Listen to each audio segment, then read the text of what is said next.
Okay, hello and welcome to the Michael Mamas Show. I'm your host, Michael Mamas, and we're coming to you from a snowy Mount Soma, home of the Sri Someshwara Temple in the mountains of western North Carolina.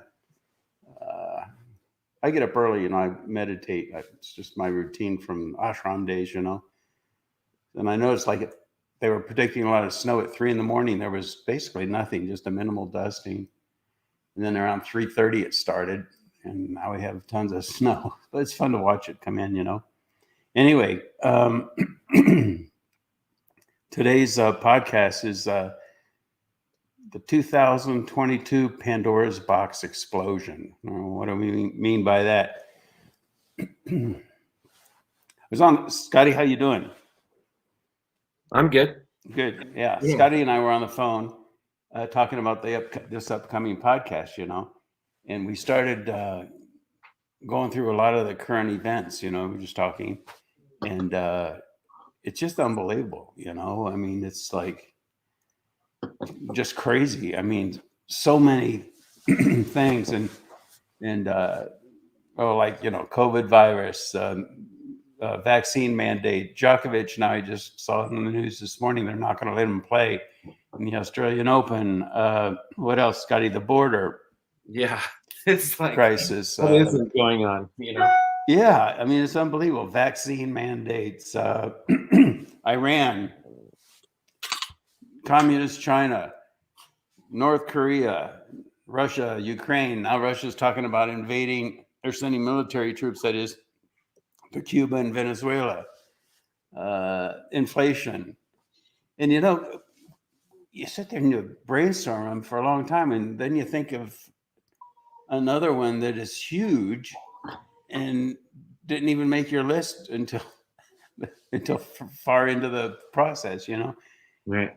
There have been times, like World War II, there have been really difficult times, horrible times, but I don't think there's ever been a time where it's like there's so many crazy things, just like a patchwork all over the place, like a collage of craziness and conflict. And, I think we do well to stop and ask ourselves, what's that about? It's like a Pandora's box of conflict, and just some of the stuff is just so nutty. The ideas that people have and things. There was that, women's swimming competition. There's that male swimmer, Scotty, and he decided he was female. Right. Yeah. He beat. Usually when somebody beats an existing world record, I think it stood for like 10 years or something, they'll beat it by, a tenth of a second or something. He beat it by 30 seconds. It doesn't make a lot of sense. Anyway, there seems to be a big movement. I didn't watch the whole thing. I just kind of checked it out, but he was in Arizona last night giving a speech. There were 55,000 people there, and they're just pandemonium. They're all cheering and everything. It's kind of funny, really. So there's that whole thing. There's the Democrat-Republican thing, but really,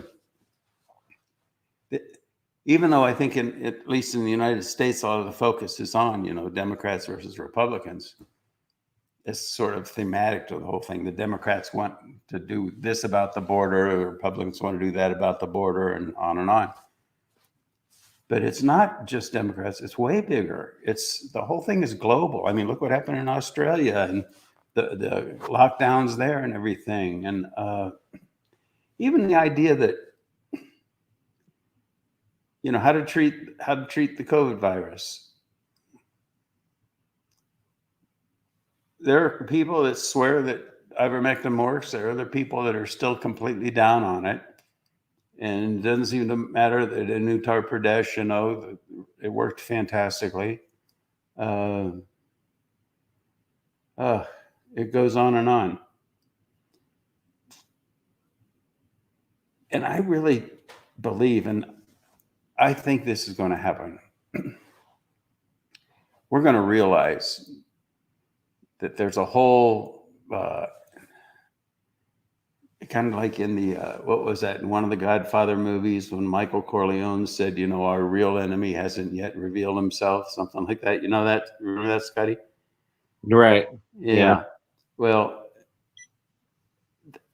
I do believe, because the whole thing is so global, I do believe there's a group that stands behind all of the inner workings of all the different countries, and they're basically the ones pulling the strings, you know.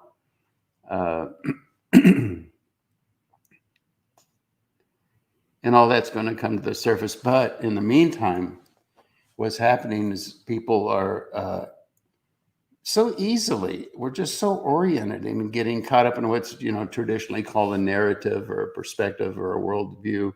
And we function from there. And then we have all this Pandora box of conflicting worldviews and viewpoints on all these different things. And it just keeps the conflict, keeps the tension going.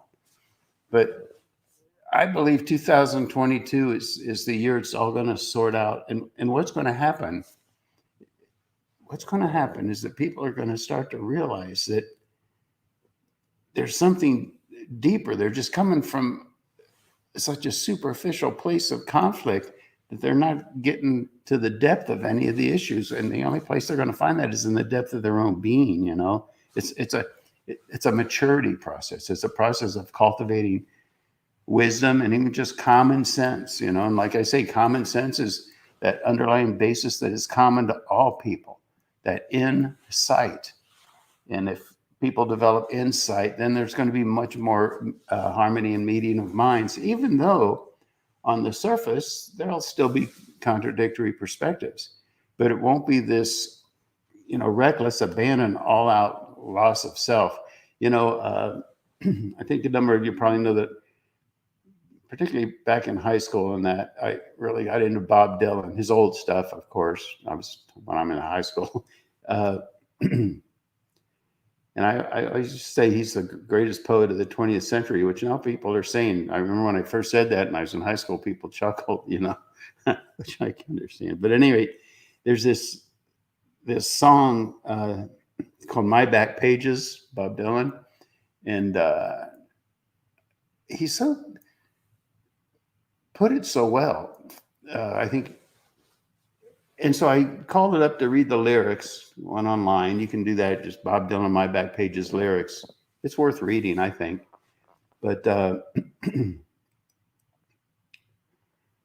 I started reading some commentaries on it. And, you know, they were kind of like talking about, it was more about Bob Dylan talking about himself and his process.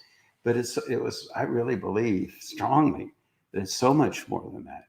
It's the process of humanity. It's what human beings do. And like the first line, I just have the first few written down here. It starts out, crimson flames tied through my ears, rolling high and mighty traps. Now, what does that mean? It's so perfect because it explains the things. It says so much more than a paragraph could say, because it's not, you know, what's crimson? Crimson's like purple red or predominantly red. If it said red flames tied through my ears, now what do you mean through my ears? But between his ears, you know, in his mind, right? If it's red, he's just mad. But it's not just red, it's a crimson red. And the key to a lot of poets, certainly Dylan, is what's the feeling? I mean, what's the difference in the feeling of crimson versus red? What do you think, Scotty? Crimson is kind of more lofty, right? Kind of more, more laudable, more noble, more glorious, more positive, more ideal, you know? And so he's got these crimson flames tied through his ears. In other words, and they're rolling high and mighty traps. He has these high and mighty ideals. And that's just how people function. You know, in general, we have our identity, be it about politics, religion, every single issue that comes up, the border, humanity, any one of these issues, it all becomes about crimson flames and so passionate about him. And he said, crimson flames tied through my ears, rolling high and mighty traps, pounced with fire on flaming roads, using ideas as my maps. See, the idea there is that, okay, he's got these crimson flames, these ideals, these high and mighty notions. And that's the map of how he traverses the roads of life, you see? And then he goes on, he says, and he's passionate about it. And it creates conflict with anybody that sees things differently. The next line, we'll meet on edges soon. Edges. It's not, soft round hills, it's edges, cutting, conflict. We'll meet on edges soon, said I, proud, neath heated brow. He's got commitment about it. His brow is heated. He's making sense, Scotty? Yeah, and also about the traps that these things can get you into also. That's exactly right. And that's where we go to. That's exactly right. He says, because in the next line, he expounds on that, Scott. He says, but I was so much older then. I'm younger than that now. The point being that he's more innocent. He's more open. He realizes that they were traps, high and mighty traps, And now, how does that apply? Because it doesn't turn life into a no holds barred, everything we believe in. If we're passionate about, the border, or we're passionate about vaccine mandates or no vaccine mandates, whatever. But there's a distinction that's very important here that really Dylan didn't even make in these lyrics, I don't believe, though it's well worth reading. But anyway, the distinction is that we're going to have our passions, we're going to have our convictions, we're going to have things we really believe in, and I certainly do. But we all do. But the thing is that if there's a place inside that transcends the convictions, transcends the crimson flames, transcends the identity and the it's all about our relationship with. And what I mean by what's us, who are we? We're that depth of our soul, and its relationship with these convictions. And it's within that relationship, the gap between those two things, it's there that our wisdom lies. And it's a very intangible thing. And it's a very difficult thing to even describe. It's the gap where wisdom dwells. Because we have our convictions, we have our passions, but you know what? This is the stuff wars are made out of. When we lose ourselves to these convictions to the point where we lose our ability to even communicate, even work through these things, even move forward in life.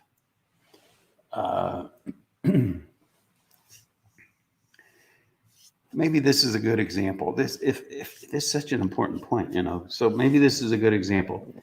I talk about racism and how racism is cultural integrity gone insane. And I think there's a lot of confusion about it because now everything's racist. The word cultural integrity, it's not really even used, but there's confusion in the whole thing. And like with the radical left and the whole thing with the educational system and well, it went from, of course, segregation, and then it went to integration. And now in a lot of the schools, or some schools, I understand they decided to put the black kids in a separate classroom from the white kids.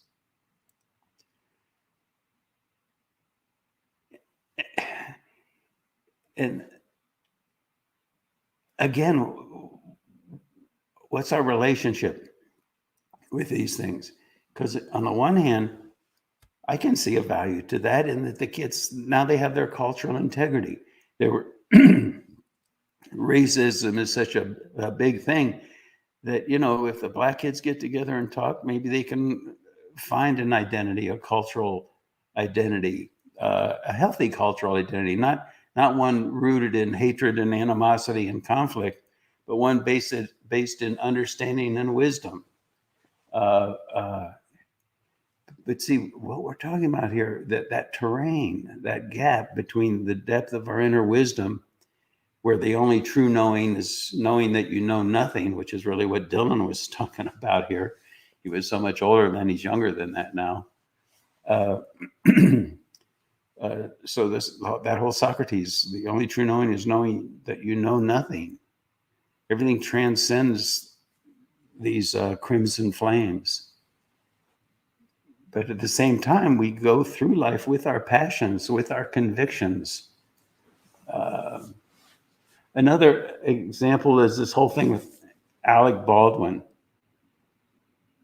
Boy, don't these things get touchy? I mean, every one of these subjects. I mean, on the one hand, Scotty, what do you think about the whole Alec Baldwin thing? Well, I don't know. It just sounds just completely crazy, to me. I mean, they're talking about, is he guilty of negligent homicide? Yeah. There's so many things that went wrong. So just somebody's got to be responsible for that. I mean, why? I mean, if I'm holding something that's like that, I mean, I'm going to look at it, Yeah.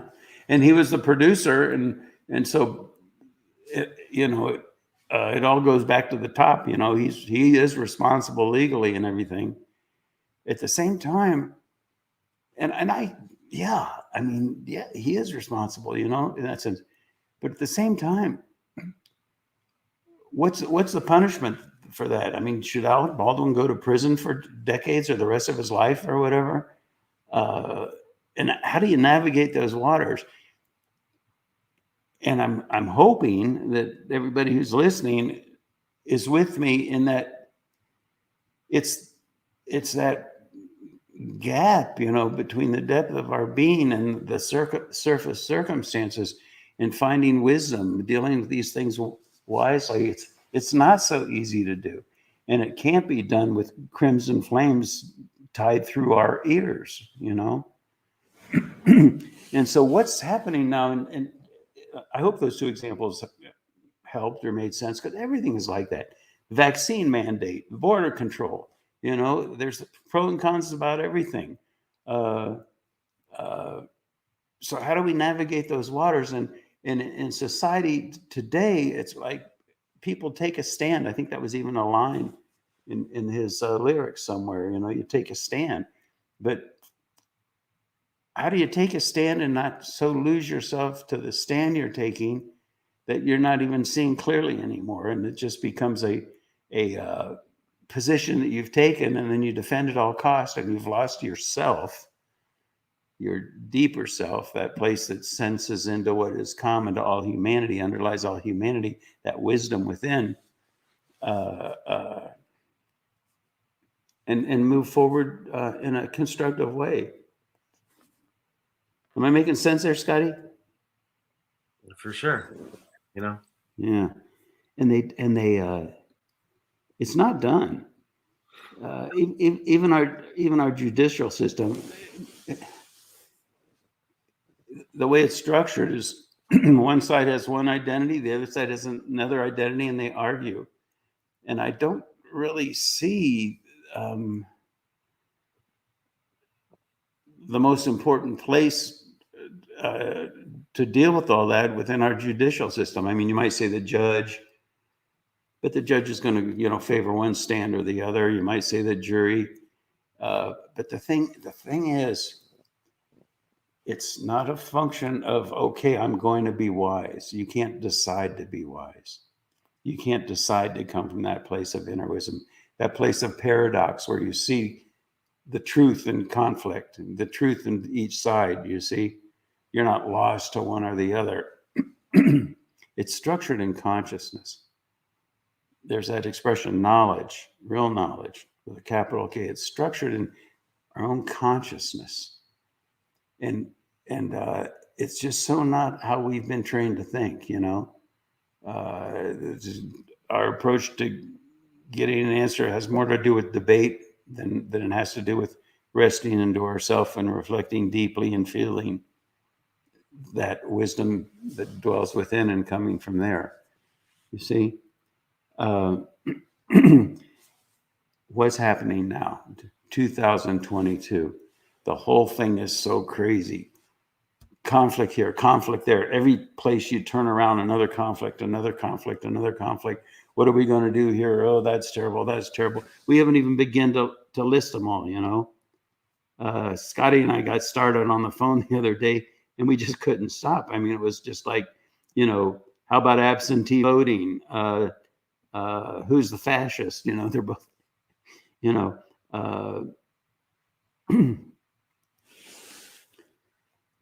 And so what's going to happen, and I believe it's going to happen quickly over the next year, is that people at some point are, and they're starting to already, you know, they're going to take a step back and they're going to say, wait a minute, you know, who I am, what I believe in, it can't be put in a little box. It's not a crimson flame tied through my ears.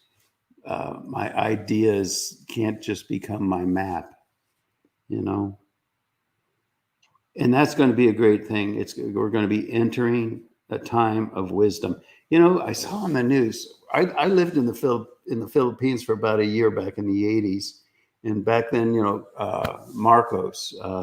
Ferdinand Marcos and his wife Imelda, you know, and it was well known and clear. I mean, she had, you know, 10,000 pairs of shoes or whatever it was, and they had, you know, embezzled a lot of money from the country and things like that. Well, now, interesting, through social media, I guess it's his son is now running for president, and they're reframing the whole Ferdinand Marcos era in a positive light.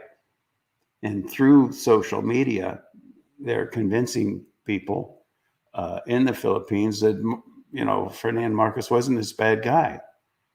Now, what's the common thread between that and now is social media? Social media has taken the world of conflicting ideas and put it on fire. And depending on who you listen to on social media, you're going to get one extreme or another extreme. They're going to be very convincing, and you're going to say, oh, I like this guy, and this is the guy I listen to. And so that's what you listen to, and you go on and get reinforcing your identity with that worldview, that worldview, that worldview. And it's almost like we don't have the maturity as a species to deal with social media. You see what I'm saying, Scotty?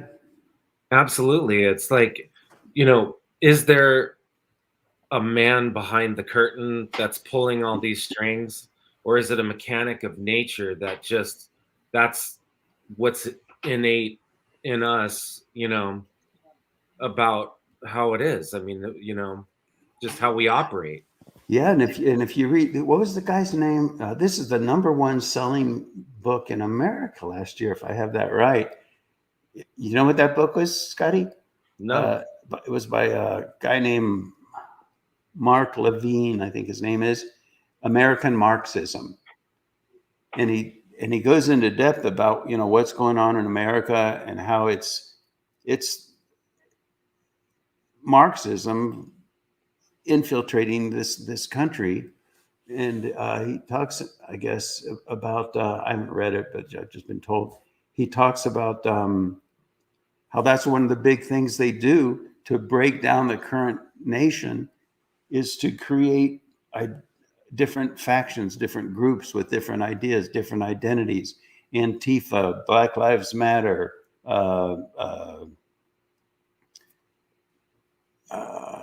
the whole group that marched on the Capitol on January 6th.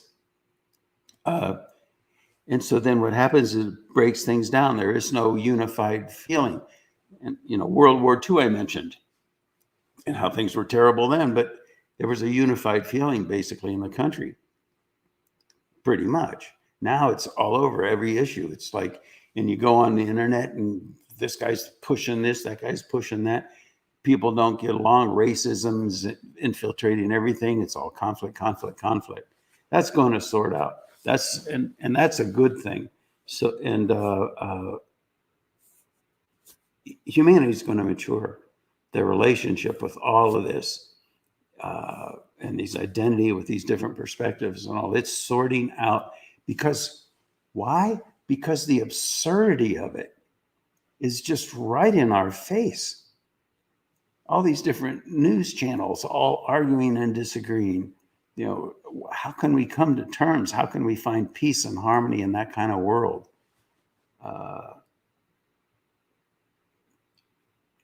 And out of necessity, then people are going to be driven and compelled, better word, to find a wiser place within their own self. And I want to emphasize, it doesn't mean that it's a no holds barred. Oh, okay, well, I'm okay, you're okay. That's ridiculous. You know, they're bad people. They're good people. They're bad ideas. They're good ideas. But how do we navigate those waters? And how do we do it from a wise place as opposed to a place, how did Dylan put it? Where we meet on edges, proud neath heated brows, you know. So that we have that to look forward to. It's going to be a great world, and it's right around the corner. And that's what I'm talking about when I talk about the phase transition and this boiling point. That's where we're at. There's this boiling point. So we have good things to look forward to. It's going to happen soon. It's going to be a golden age, an age of wisdom. All right. Anything else, Scotty? I was just wondering, you know, what's the best way to kind of attack this, you know, dilemma, you know, because the media seems to be doing it from an out-in approach, which seems to be working pretty well. So from that superficial place, that just is Well, getting. I don't think it is working well, is it? No, I mean, well, it's worked well. To what I'm saying by that, it's working because you look at all the stuff that's happening. You know what I mean? It's people are engaged with it. You know, it's yeah. not working from the standpoint. No, it doesn't meet with natural law, and you know what I mean. Yes, And yeah. our, Yeah. but I'm saying it's been effective from the standpoint of look at everything. It's crazy. Exactly. Right. That's how it's going to work. Is that people are going to take a step back and say, "This doesn't work. This is crazy. I can't have these crimson flames flying between my ears and basing my life and my perspectives on everything on that." Because crimson is red. It's fire. It's confrontational. It's got an edge, even though it's noble. And everybody has noble. When I was in college, I used to call those clarity trips. It's all about a battle of clarity trips. Everybody sees it clearly. Oh, they're so old, but they're going to get younger.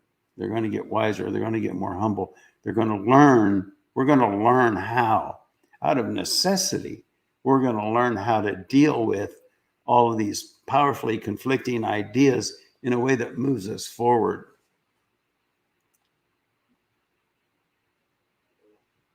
And it's going to really, a lot of it is just going to be what at the time is just going to seem like just basic common sense, you know, and some of it will amount to live and let live.